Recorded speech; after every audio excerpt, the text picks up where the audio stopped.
पत्नीसाठी video संदेश तयार केल्यानंतर सोलापुरातील 38 वर्षीय व्यक्तीने गळफास घेऊन आत्महत्या केल्याची धक्कादायक घटना समोर आली असून या प्रकरणाचा पोलीस तपास सुरू आहे।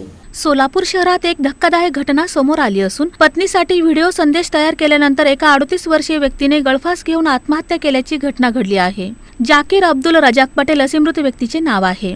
मिळालेल्या माहितीनुसार मंगळवारी रात्री सुमारे 8 वाजण्याच्या सुमारास जाकीर पटेल यांनी आपल्या राहत्या घरात सिलिंग फॅनला गळफास घेऊन आत्महत्या केली। यापूर्वी सकाळच्या सुमारास त्यांचा पत्नीसोबत कौटुंबिक वाद झाला होता। या वादानंतर त्यांनी हे टोकाचे पाऊल उचलल्याची माहिती समोर आली आहे। आत्महत्येपूर्वी जाकीर पटेल यांनी सुमारे 6 मिनिटांचा व्हिडिओ तयार केला होता। हा व्हिडिओ त्यांच्या कुटुंबियांकडून समोर आला असून त्यामध्ये त्यांनी आपल्या मनातील भावना व्यक्त केल्याचे सांगितले जात आहे। फ्री होने वाले है ना, एकदम फ्री होने वाले है ना तो मैं तुझे फ्री करता ले, तू टेंशन मत ले, तू तुझे आज़ाद करता ले।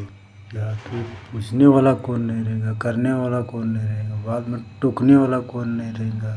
कहाँ गुड़ रहता ना वहाँ से मक्या तेरे मिनू, मैं तुझे बहुत समझाया मिनू, बहुत समझाया तुझे, तू मेरे बात को नहीं समझी। पागल एक बार भी बोलती थी नहीं, मुझे इतना शुभ नहीं होता था रे पागल। लेकिन कुछ भी होने लेकिन मैं रंधे नहीं रंधे सच बोलना, लेकिन दुनिया के सामने तब मुझे इंसाफ मिलता। मैं बुरा नहीं रही अल्लाह, मैं आज तक किसी ऐसा नज़र उठा वो नहीं देखा शादी है जब से। तू कैसे गया इतना बड़ा कदम उठे क्या मालूम। तुझे ताकीद दिया तो मैं पहली बार फोन लगा जब मत लगा पीछे, अपना घर तोड़ता देख कर वो मेरे पर भरोसा नहीं करी तू, फिर भी लगाई फोन उसे, बाद में तेरे पीछे लगा हो नहीं, चाहकर भी नहीं रोक सका तुझे। मृताच्या नातेवाईकांनी केलेल्या आरोपानुसार जाकीर यांच्या पत्नीचे एका व्यक्तीसोबत विवाहबाह्य संबंध असल्याच्या संशयावरून पती पत्नीमध्ये वाद होत होते। या संदर्भात जाब विचारल्यानंतर वाद वाढल्याचे तसेच संबंधित व्यक्तीकडून जाकीर यांचा अपमान झाल्याचा आरोपही नातेवाईकांनी केला आहे। हा अपमान सहन न झाल्याने त्यांनी आत्महत्येचा मार्ग स्वीकारल्याचा दावा कुटुंबियांनी केला आहे। मेरा भाई उसकी औरत की वजह से मरा है। उसकी औरत का किसी और के साथ अफेयर था और जिसके साथ उसका अफेयर था उसने आज मेरे भाई को मारा है।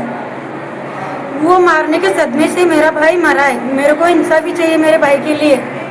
मेरे भाई का जो कुछ भी हुआ है ना, उसके औरत के वजह से मानसिक हो कि वो मरा है। मेरे भाई को इंसाफ चाहिए मेरे को। उसके औरत के मोबाइल में और वो जिसके साथ बात करती थी, उसका जिसके साथ अफेयर है, वो मेरे को सब चाहिए। मेरे भाई को इंसाफ चाहिए मेरे को।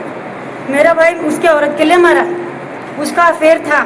मेरा भाई बोलता था बात मत कर, फोन छिना के लेने के बावजूद भी वो दूसरे सिम कार्ड से बात करती थी उस लड़के के साथ। वो लड़का मेरे भाई को मारा है। 4 लोगों के बीच में उसको चापट मारा है वो लड़का। वो सदमा बर्दाश्त नहीं कर पाया, इसलिए वो फांसी लिया है या इन लोगों ने मारे ये भी मेरे को नहीं मालूम है। क्योंकि जिस टाइप से वो फांसी लिया है ना, तो उस टाइप से तो मेरे को नहीं लग रहा है कि वो फांसी लिया है। वो फांसी नहीं लिया है, उसे कोई फांसी दे या वो खुद लिया है, वो तुम खुद लोग देखना। मेरी यही गुजारिश है कि मेरे भाई को इंसाफ होना। दरम्यान आत्महत्येपूर्वी तयार केलेल्या व्हिडिओमध्ये जाकीर पटेल हे भावनिक अवस्थेत बोलताना दिसत आहेत।